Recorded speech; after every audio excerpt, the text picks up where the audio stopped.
Hello everybody! Today we are going to be sewing through the Harriet sewing machine bag. Thank you so much for ordering this pattern and supporting Brooklyn Made. I made this bag out of necessity. I was taking my sewing machine to sewing club every week and literally just putting it in a tote bag.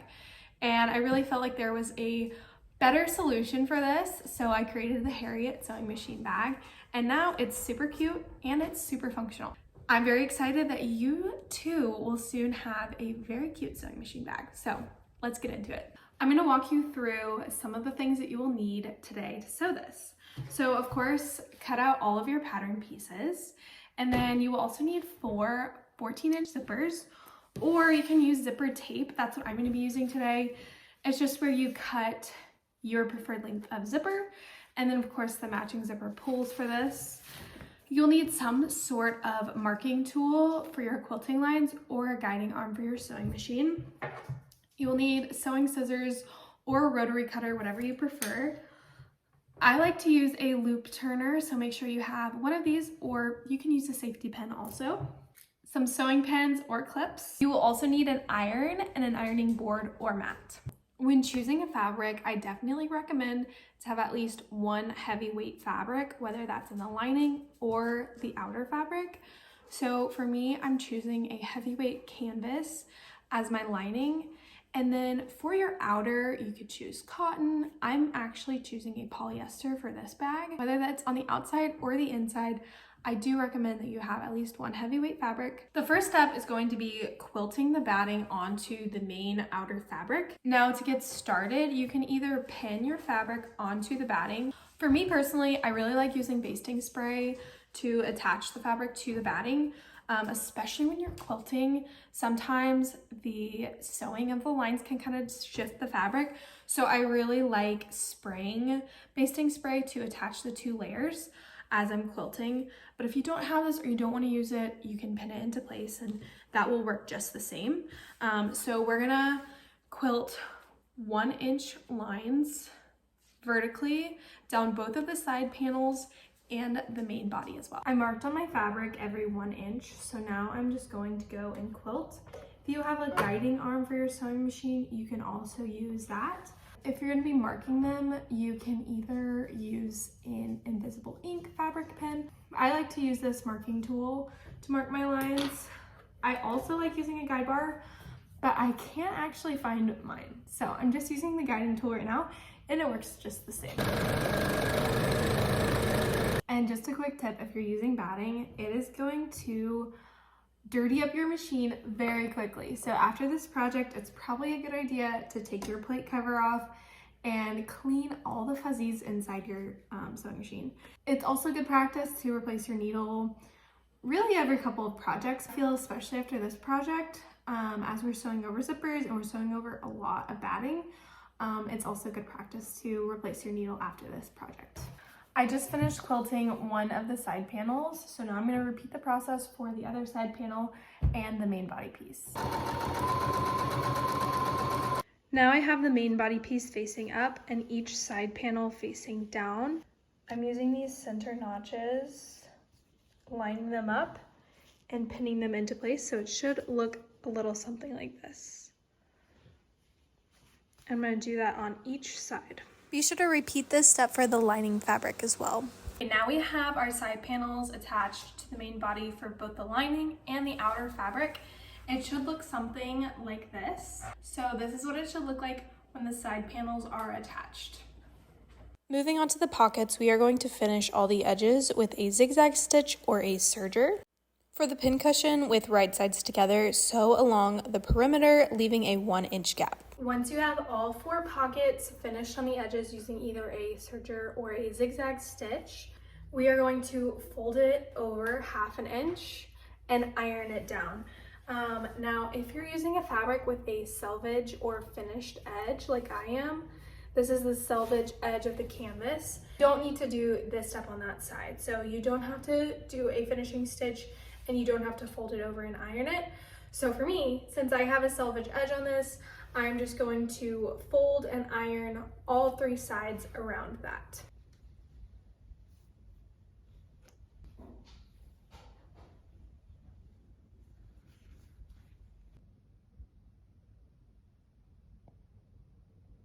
Now we have all of our pocket edges finished and ironed. And then for our pin cushion, we've sewn all the way around and left a 1-inch gap. Now we're just gonna flip that inside out and fill it. You can either use polyfill, or what I like to do is take scraps from batting and rip it up, and then it's like you're kind of making your own polyfill, and that's what I will fill it with. If you're choosing to add a button or a zipper, now is the time to do that before you attach your pockets. You can sew a buttonhole in the top center of each pocket that you want to button, and then place your button accordingly on the lining. If you're choosing to use a zipper, then you will attach that before you attach the pocket, and then you can attach your pockets. Now we are going to be placing all of our pockets. I have my lining facing up, and we're just going to pin all of our pockets in place.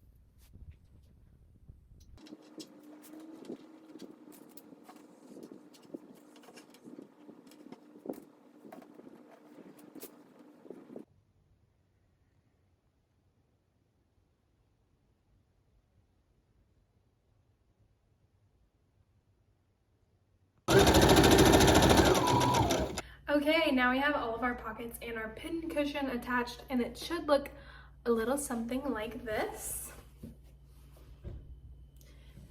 And be sure to sew a line down the medium pocket so that it becomes 2 pockets. Moving on to the straps, with the wrong side facing up, we are going to fold each edge in 1/2 inch and iron that down. So now I have the edges of my straps ironed down, and I'm just going to take my batting. Make sure that your batting is slightly smaller in width than the strap itself so that the edges can fold around it. And then you are going to fold it in half and then pin along this open edge, and that is the first edge that you are going to sew down. Along this whole strap, you're just going to kind of keep folding the edges in and then folding it in half and pinning it.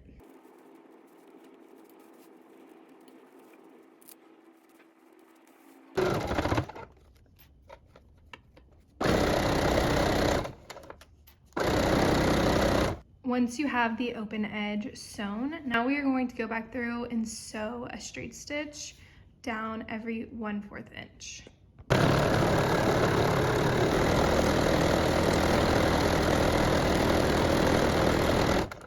Now you should have a total of 3 sewn lines, and it should look something like this. And now you will just repeat with the other strap. For the ties, we are going to be folding them in half, right sides together, and sewing along the open side. One important thing to note here is that when you start it, we're going to be starting it at an angle. So we're going to start on the side that's not open and sew it at an angle like this, and then down the open edge. After sewing the ties, you can either take a loop turner or a safety pin to flip them inside out. Now we are going to start piecing it all together. So we are going to take our main body outer fabric, lay it out with the right side facing up,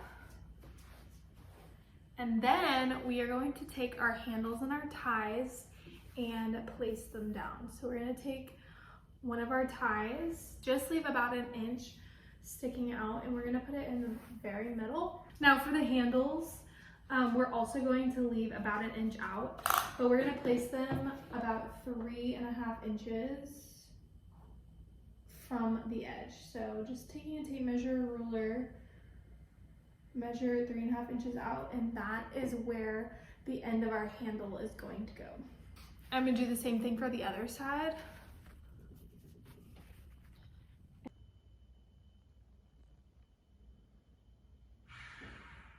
And then we are going to take our lining and we are going to lay it on top with the right side facing down. So now it is like a big sandwich. And I'm going to pin every top edge, but we're going to leave these sides open because that's where we're going to be putting our zipper. Okay, now let's get these zippers pinned into place. You have a couple of options for your zippers. You can either use a zipper tape, which is just one long continuous zipper that you cut to your preferred length. that's what I'm going to be using today. You can also use 14-inch zippers. However, I will recommend that you use a coiled zipper versus a plastic, more sports-like zipper. And I will say we are going to be sewing directly over the zippers. If you have a harder plastic like this, it will probably be more harmful to your needle than if you're using a metal or plastic coil zipper like this. You are welcome to use a prefabricated 14-inch zipper. Just make sure that it is coiled. So if you are using a 14-inch zipper, you're just going to want to separate both sides fully.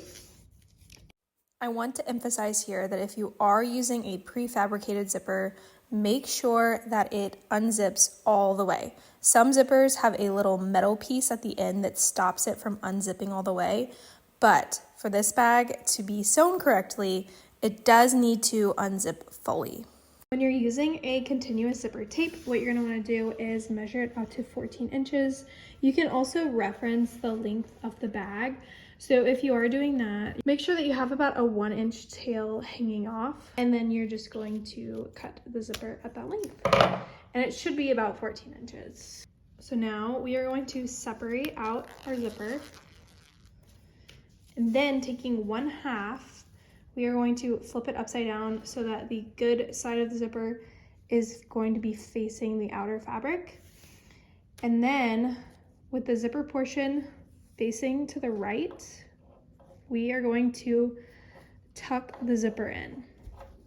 So again, when you have the zipper in here, you want to make sure that it is face down and the zipper portion is facing inward.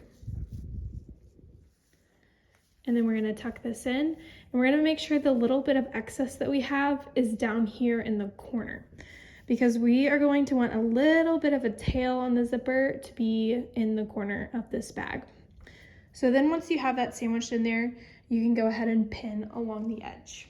And taking the second half of the zipper, we are going to go with the adjacent edge, and again, face down and the zipper portion towards the center of the bag. We are just going to lay that in there, making sure that the little tail is towards the end. Now we have all of our edges pinned and our zippers all sandwiched in the edges. So now we are going to sew around the perimeter of the bag, but leave one of the side panels open to be able to flip it inside out. We are going to swap out our sewing foot for the zipper foot, and we're going to be putting it in the left side spot.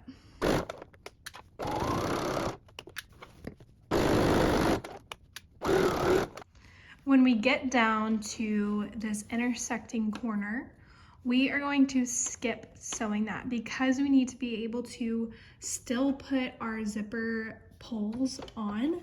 So we want to make sure that we're leaving this corner open to be able to do that. Now we are going to go back in later and sew those up so that our zipper does not come out.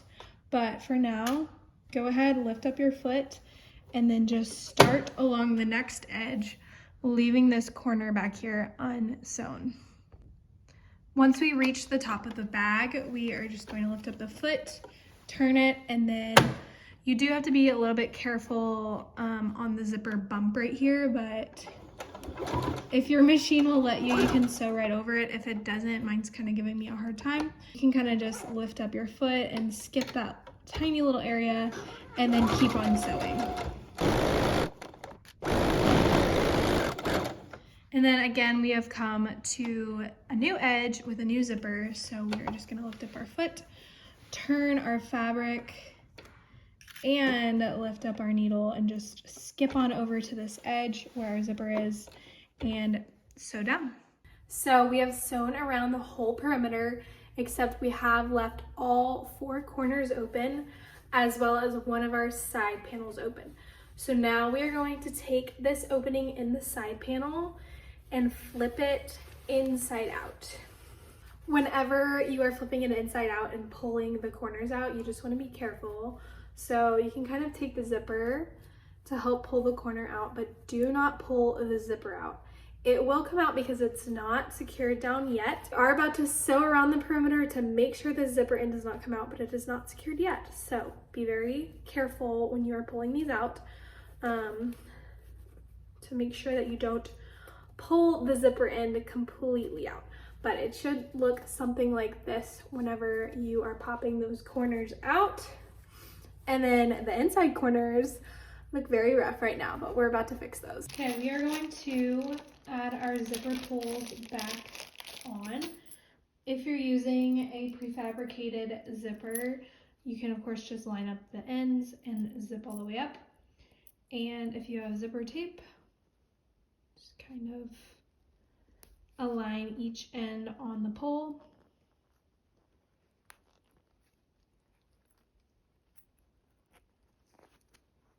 Then you're good to go. And then now with the tail that you have left over, you can tuck it in, make sure that it is in between the layers of outer fabric and lining, and then zip your zipper back down as flat as it can go without it going off the edge. And this is what we are going to sew to make sure everything stays nice and secure. At this point, we are also going to be folding in our top edge that we use to flip this bag inside out, and we are going to be pinning it down because in a second we are going to be sewing around the whole perimeter of the bag.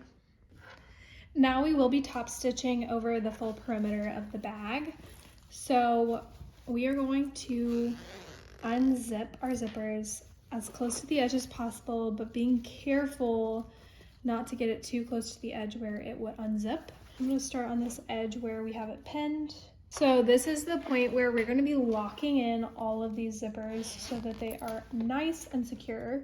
So we're going to be sewing over zippers, so just get ready. This is definitely the trickiest part, but hang on, you got this. So make sure that your corner is nice and tucked in and it looks pretty.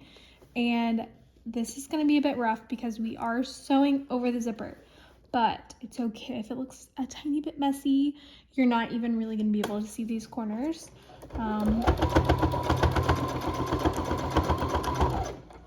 So sewing as far down as you possibly can, lift up your foot, turn the bag 90 degrees, and then just continue sewing.